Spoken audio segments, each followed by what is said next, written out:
You've seen those debate clips, right? The ones that just explode online and take over your feed for a few days?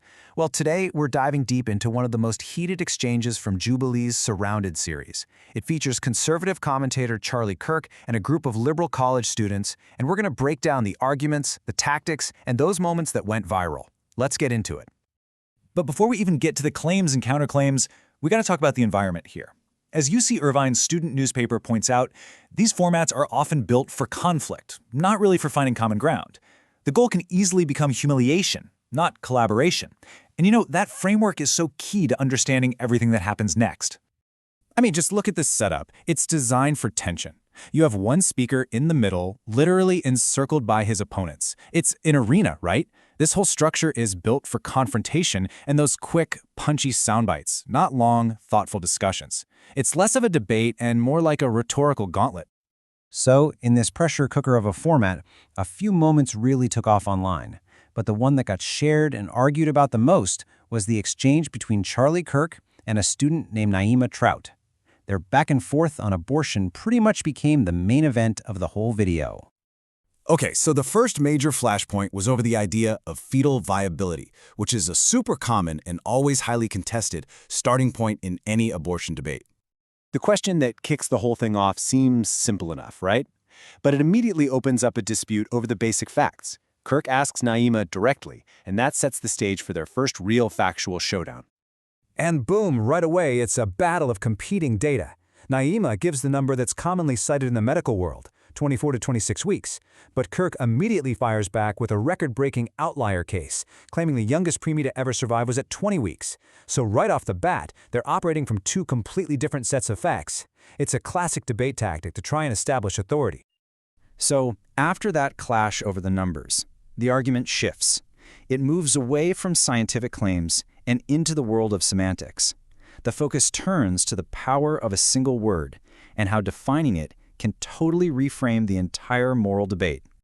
And this just perfectly shows the strategy, doesn't it? Kirk pulls out the etymology, claiming the Latin root of fetus means little human being, which automatically gives the term inherent personhood.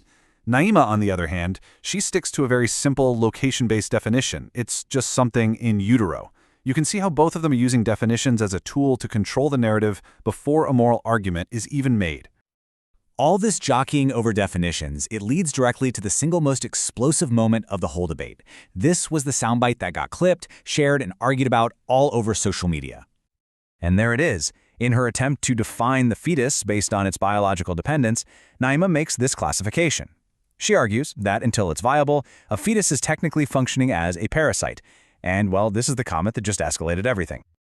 Now, to be fair, she didn't just throw the word out there without any context. She actually provided her own functional definition to back it up. In her view, the defining feature of a parasite is that it absolutely cannot survive without its host, a condition that a pre-viable fetus clearly meets.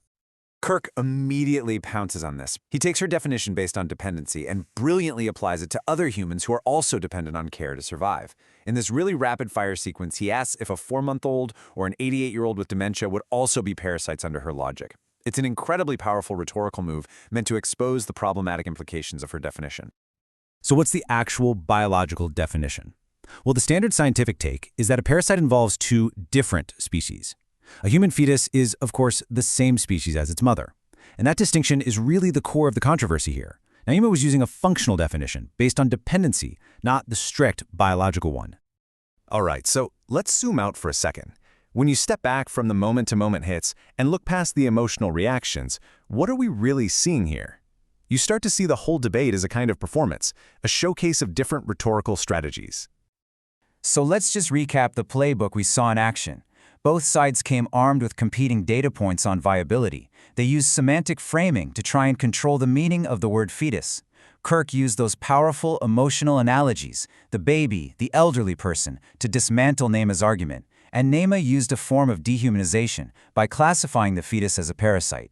These are the tools of confrontational debate, and they're designed less to persuade and more to win the point.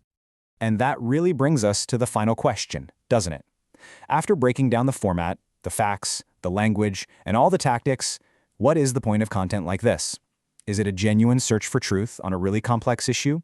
Or is it just a modern form of entertainment, perfectly engineered for those viral moments, for outrage, and of course, for clicks. It's definitely something to think about the next time a clip like this pops up in your feed.